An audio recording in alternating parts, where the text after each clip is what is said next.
Hello friends, welcome to the land of Kakiak. My name is Laurel and today I am going to be planning for the upcoming week for my 3 students. It's summer, so I've got a 6th/7th grader, 2nd/3rd, and a preschool/kindergartner that I'm going to be planning for today.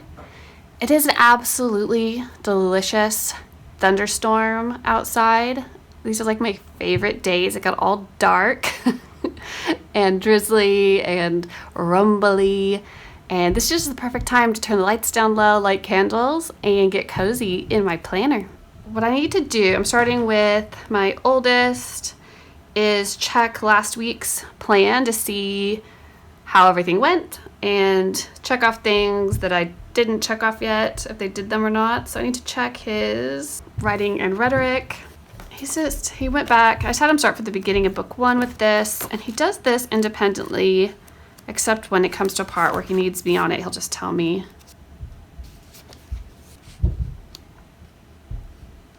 He's not here for me to ask him what page. Let's see. This looks like this is where he was. Okay, so yeah. Looks like he did not do his last day of writing. And right now so I'm trying to follow the basic Robinson curriculum guidelines of 2 hours of math, 1 hour of writing, and 2 hours of reading. Except for, I'm really only having him read. I kind of changed that up. He has 2 hours of math. I have him read for 1 hour, and I'm having him do his writing for an hour and a half, and then vocabulary for 30 minutes. So I'm kind of transferring some of that reading time over to his writing time because I was just trying to cover more ground this summer and get through some of these lower level books, just so we could get him closer to where he needs to be for his age or whatever. But I didn't want him to miss all the foundational lessons in the early levels. So that's why I kind of borrowed an hour from reading and kind of stuck it over onto writing. Okay, I know I saw him do his cursive pages, and then I need to check. So this is the child that when I gave him his end of year, we've been doing Saxon the last 2 years, and I give him a placement test at the end of the year just to make sure he's still placing into the next book up.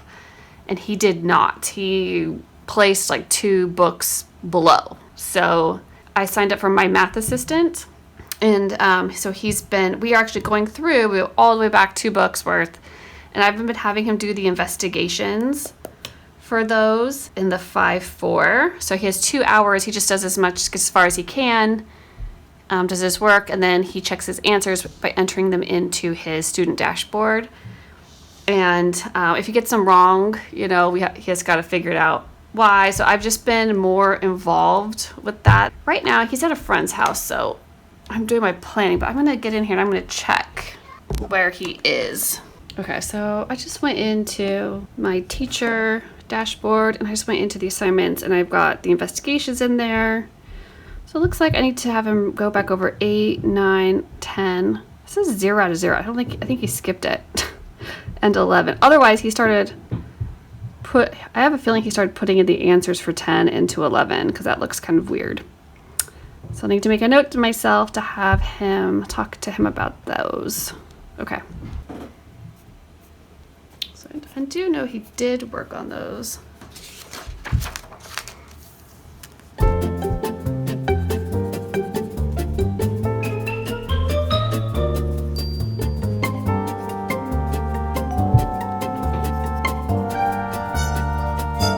So we are still working through how to study your Bible. I actually just thought I'll give you guys a little mini update on how this is going because I do really like it. And I'm doing it with both my 12-year-old and my 7-year-old. So both of the boys have their own workbook.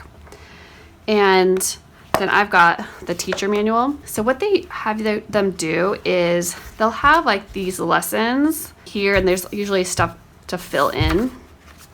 And they have memory verses to work on. We're on our 2nd one so far in this book. But I just have them take an index card and write it on there. And then we just say it every morning when we start.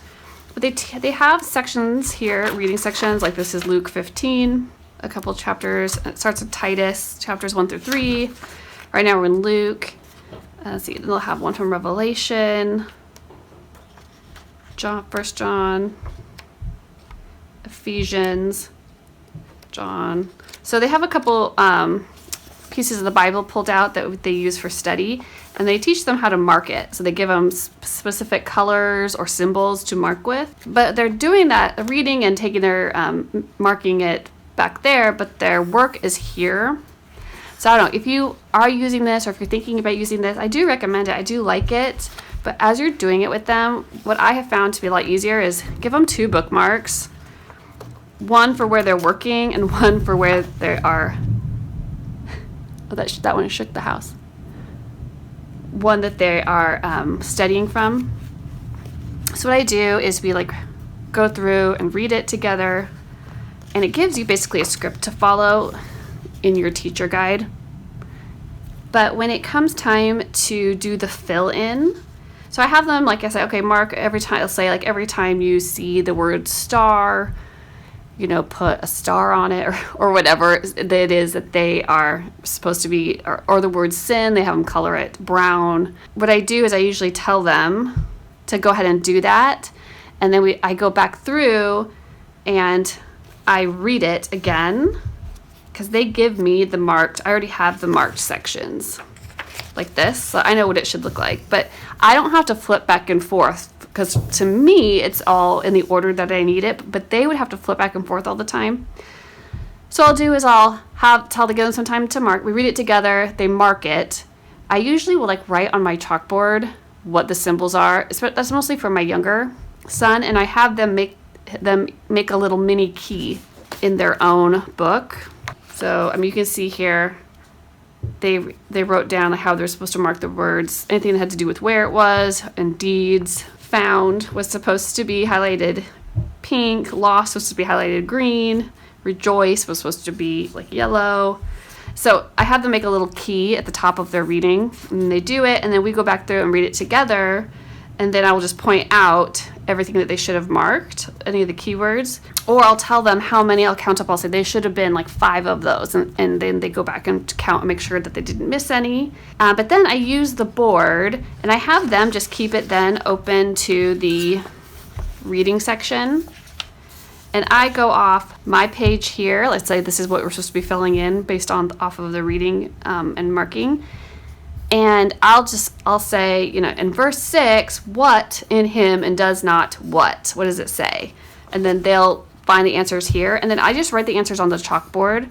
So we go through this together with them, you know, giving me the answers, me marking it down, especially for my younger son, so that he can see how things are spelled and stuff too.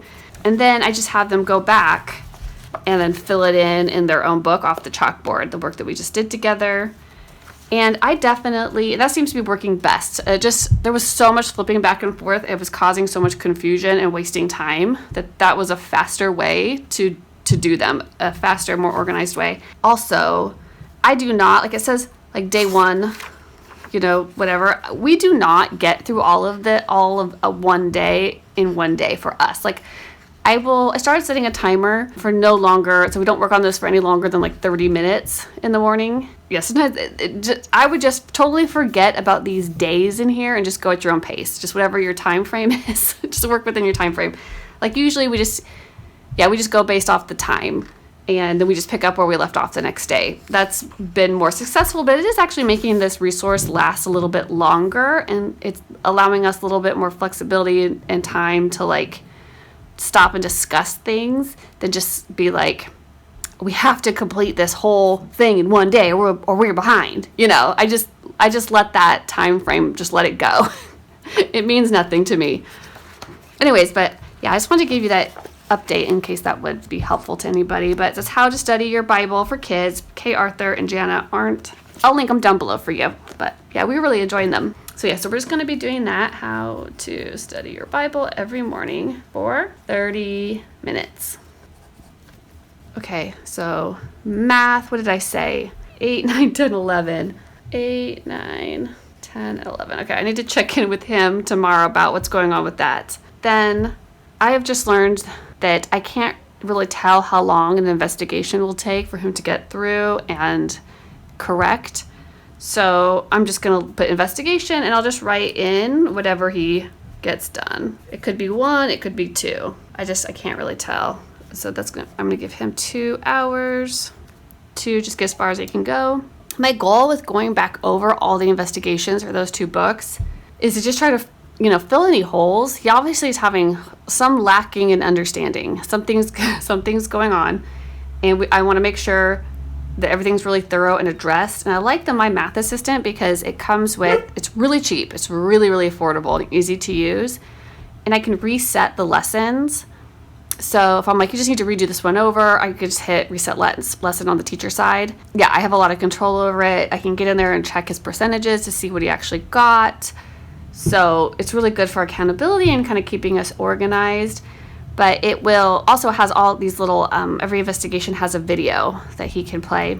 So if I just have been telling him to just watch all those videos, like when he gets his book out, so he's starting a new investigation. Let's say it's investigation 11.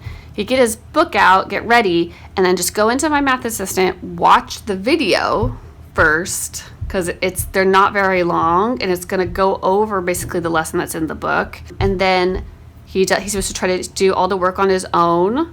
And then once he's done, if he has any questions, if he gets stuck, at this point, I'm like, if you're really stuck, I want you to tell me, I won't necessarily give him the answer, but I'll try to help prompt him in the right direction. And that's seems to be working. And then he goes in when everything's done and enters it into My Math Assistant to see if he gets it right or wrong. And if he gets it wrong, I just tell him, just keep going, just finish the whole thing. And then we go back and I will sit with him through the corrections, because sometimes it's just something really simple that he's doing wrong or thinking of wrong. So I don't know, sometimes just having somebody there with you just kind of energizes your brain a little bit, I think. I don't know. So if that's what he needs, which I feel like it is, I'm just going to be here for that. Okay, so reading, we're just going to read 1 hour. And he's reading some Tom Swift books right now. He just asked if he could read. I think most of the ones that he's on right now are not on the reading list. I bought several volumes like this that were like 4 books in one, but he just really likes Tom Swift, and he's like specifically asked if he could go back to reading Tom Swift for a while. I was like, fine, just read it.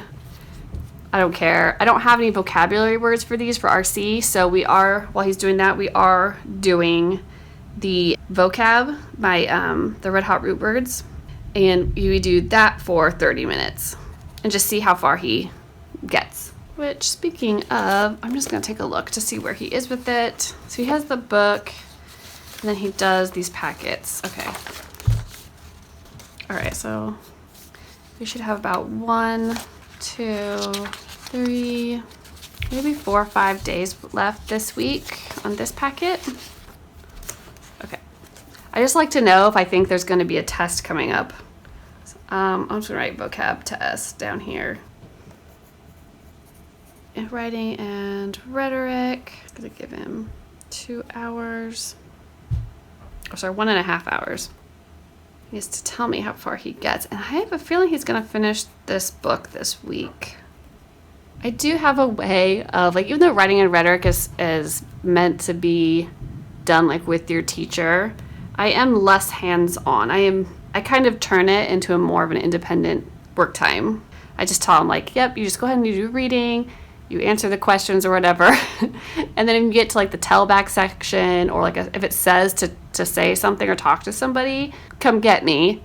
But basically work through it yourself. And then if you do any writing, then he's supposed to come show me his writing after he's done, which he does in his notebook. Okay, we're not doing science right now. And we do the good and the beautiful, history. We're on year 2 right now. And we do that Monday, Wednesday, and Friday. And we are breaking from all of our activities this summer, which has been so nice. It's been so peaceful for me just not to worry about chauffeuring kids in the evening. And I can't tell you, like, I needed this. I didn't realize how much I needed a break from the activities. Except for, okay, Thursday we still have life group. at my house, 6:30 to 8. And then of course we have church on Sunday.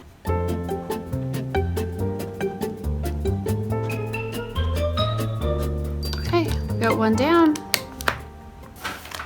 Will. Okay, no, he did his, oh, I didn't write down what lesson we're on. Okay, he left off on lesson 54. He's getting close. This is all he has left. Okay, I know he did this stuff too.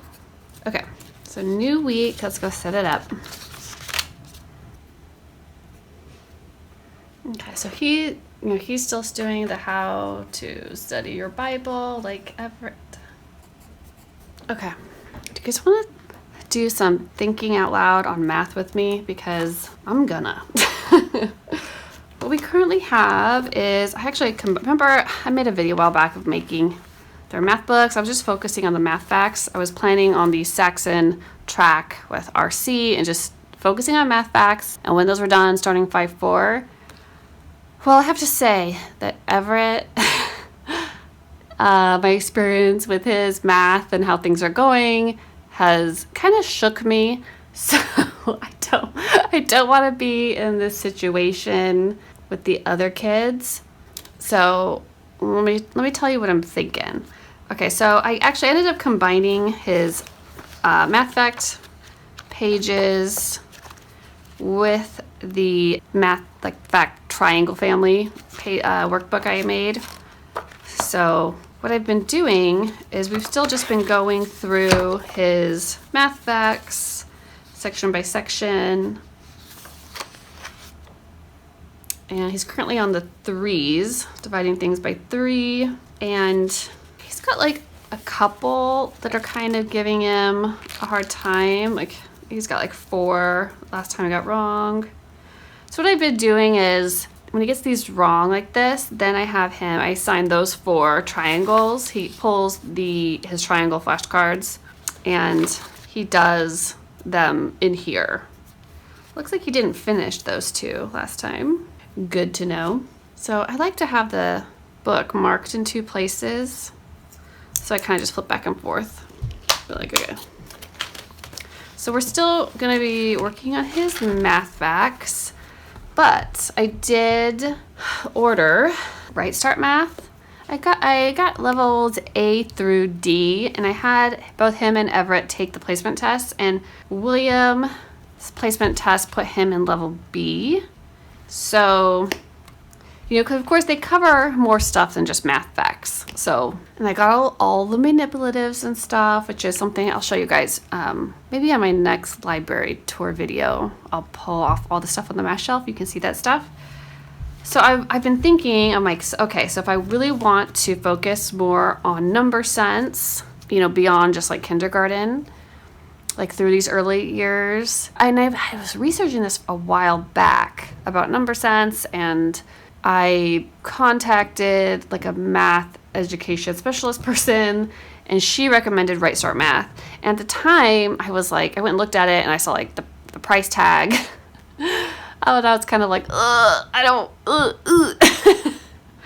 And I was like, no, and that's probably just too much. And I really wanted to be more simplified, which was the reason why I went with RC in the first place. But now I've kind of been doing some rethinking. So I ended up finding the manipulatives on eBay for like, I think I got $100, which to buy the set new was like $218 or something.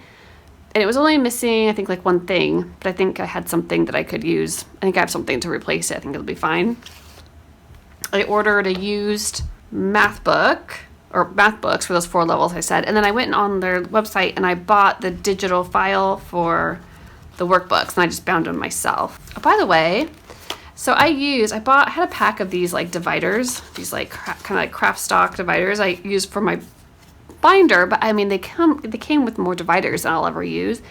But I found that if I like used those and punched them and just cut the tab off, they made my books, my workbooks, so much sturdier, and I really like it. Anyways, so what I'm thinking through is, do I start him Like, what do I do to start him on his Right Start Math? So I was thinking I would, because it's going to start with stuff I actually think is simpler for him, but it'll get him used to using it. So guys, what I'm thinking is, see, it's going to cover stuff like odd and even. So some of the stuff, I mean, it'd be helpful because some of it will be review. Okay. But again, this is something that you have to do more with them. It's not very independent. Whereas, so the math facts stuff, this is pretty much independent. I could have him do this part basically on his own, except for when, you know, I check in with him to see, like I grade stuff to see what he needs to work more on. Like I'd set out, if he misses stuff, I'm like, okay, you need to pull those flashcards and do triangles for those. So I think I'm going to keep having him work on his math facts here, because that doesn't take too long, and then do a lesson with him. I think I'm going to start doing that this week. I'm a little bit nervous because I've not done that before. So I think I'll just start, okay, I'll say triangle math, and then Right Start.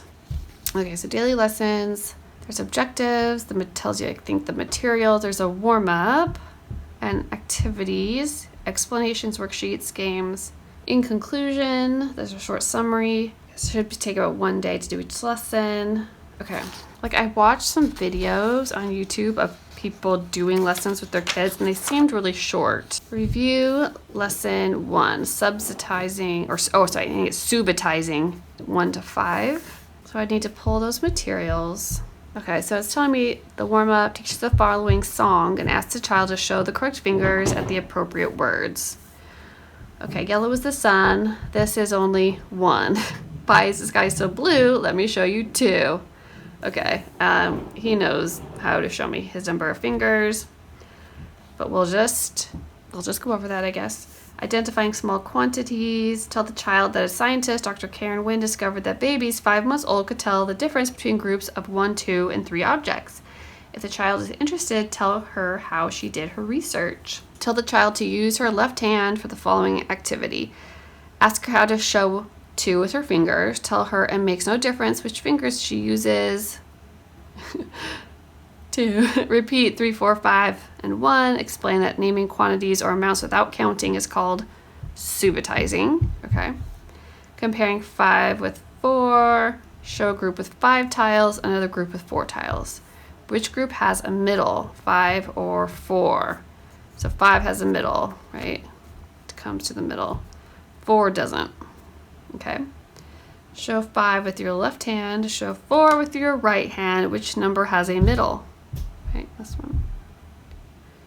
Okay, naming quantities 1 to 5. All right, I think this is pretty open and go.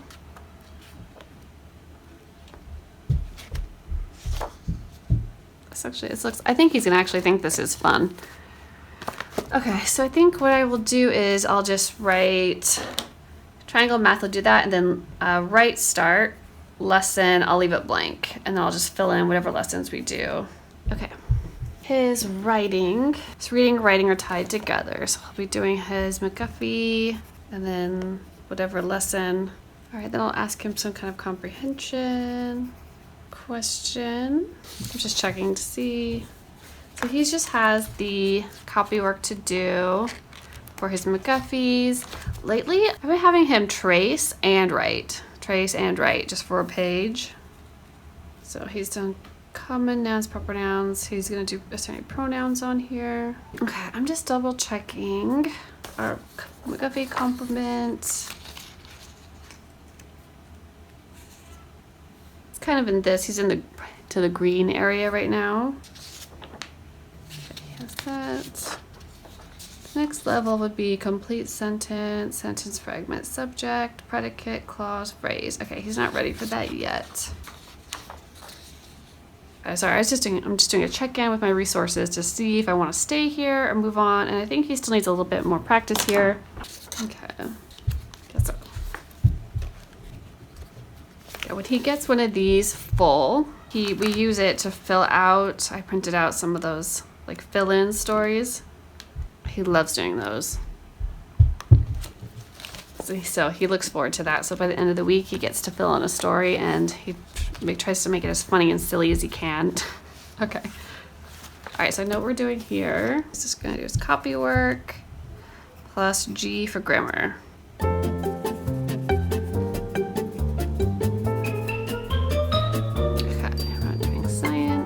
Good and the beautiful, Monday, Wednesday, Friday. Oh, and his spelling. So spelling, we've just kind of slowed down on it. So I don't try to actually get him through a whole list in a week because I have so many activities. It's nice just to kind of take it slow and go through this. Okay, day by day. Okay, but he is gonna have a test. Ooh, tomorrow. Tomorrow is the day. So he will have a spelling test. And then he'll just start a new spelling list. I think that'll be on to lesson, it's gonna be on lesson 17. Okay.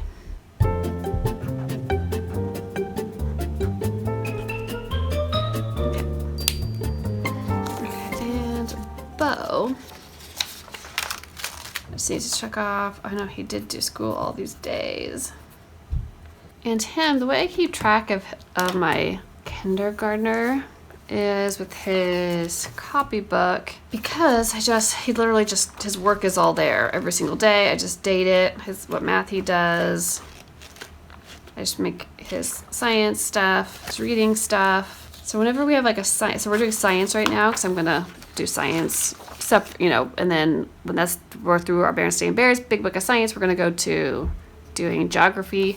So whatever, either science or geography, whatever we're doing, or social studies, I just put those activities on this kind of open-ended page. And what I'm gonna be doing, what I made to help myself have something to do just on hand and to be ready for the Berenstain Bears, is I made all of these activities that went along with stuff that was in the Berenstain Bears book. So like this one, the solar year, I already tested that one out just because the book starts out talking about that it's a new year, the calendar. And let me see where I found it. I tested it out with Bo. Where did that day go? Oh, here it is in here. So I had him, color it. I just wrote the names of the months, and he colored in the little earth. I just made a little pocket. I cut his little earth out. He colored it. I cut it out. So then I was like, this is the first day of the year, right? We're orbiting the sun, and we did this. We moved around. We just showed him that one trip around the sun is 1 year. This takes 365 days. And we marked what day it was. That it was on the 6th that we did that, and we found it. In the 6th month, we put 30 days, 3 little tick marks. We found the 6th one, that's June 6th. We found when his birthday was, right there. This is where we were on your birthday. This is today. Mom's birthday's in July. We'll be over here. So I don't know, but he had fun making it, and so then, so I tried to make everything in here something that I could do easily with everyday things around the house, or just things I could make one trip to the Dollar Tree for and have everything I need for the whole time that I use this book. And something that I could just record at least in here what we did, even if it was an activity. I could take this and cut whatever was in here and cut it out and just paste it in here as a record. What I wanted to do today was just to go through the book and kind of decide which activities, where they went in here, if that makes sense. So the solar year, I would just do that one. Great, but we would just read and be there. And then we were talking about winter. This is, I cut out a snowflake, right? It gives directions about how you how you fold up your paper and then cut it out. Here is snow. So here's actual play snow you can make. Spring. There's a lot of rain in the spring. So we'll do rain in a jar. April Fools, flying a kite, and wind.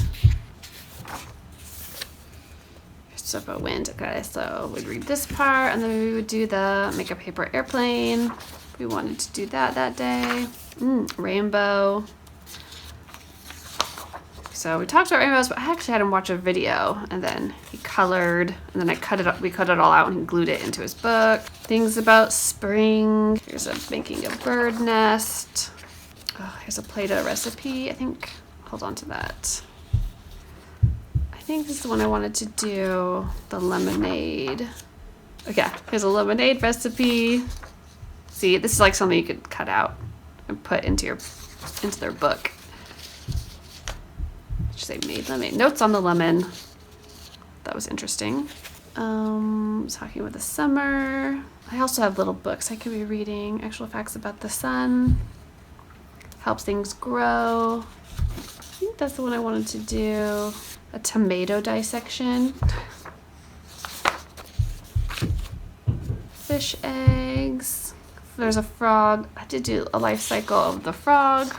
Again, that's another fun one to look up a video of, like a YouTube video, and then have them do that. Summer, lightning and thunderstorm, chalk drawing, fall. Okay, this is the time to do a leaf rubbing activity. Oh, Thanksgiving. I did do the homemade butter activity. That's fun. Moon craters. I have a moon crater activity. Christmas. Okay, nature guide. I was inspired by him walking into the spider web. I have a spider's web activity. What is nature? Let's explain what nature is. And then it's talking about going on a walkabout. Okay, so I'm gonna put that there to do the nature observation activity. Okay, things all around. Okay, that's a good one to do. The watercolor paint day. I guess this one is kind of more of a, should I move that one to here? That goes with the walkabout. Some things we smell. Okay, flowers, right? So you smell flowers, but you can make watercolor paints and dyes from petals. There's that activity. We've done that one before. It's really fun. Talking about our animals. It's an animal study activity. Okay, that goes there. Okay. Nature's beauties.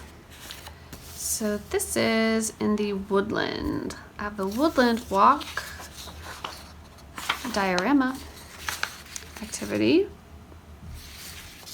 Some of these might be better to, like this one I'd probably go back and print it on cardstock to cut these out and use them. Mammals, talk about mammals. Birds, here's this one. Although this one was fun. I did make a test one of this one this weekend to make my pop-up bird. So it looks like it's the egg. You open it and it pops up. It's the American robin. So that'll work. Again, I might do that one on cardstock with Bo. And that's something I could glue into his book too. This, I want to do the swamp sensory tub for the swamp section. Fish. Okay, animals of the sea.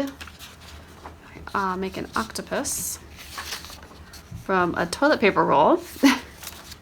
Have a DIY dragonfly activity. Plants. Okay. Okay, cactus activity. Oh, this is one I used Play-Doh with. So those ones go together.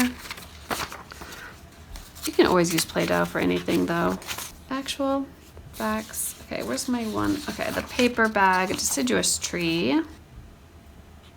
Oh, wait, there's my cactus. Wait, hold on a second. Okay, cactus goes here. Okay, this is one I thought we could do. A salt dough landscape.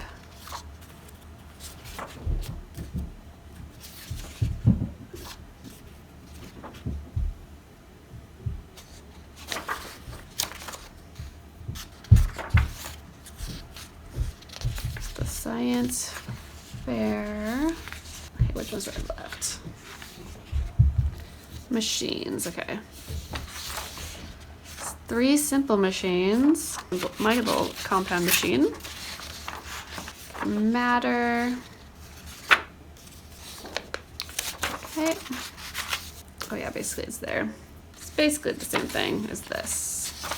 This goes with this activity. Okay. Energy.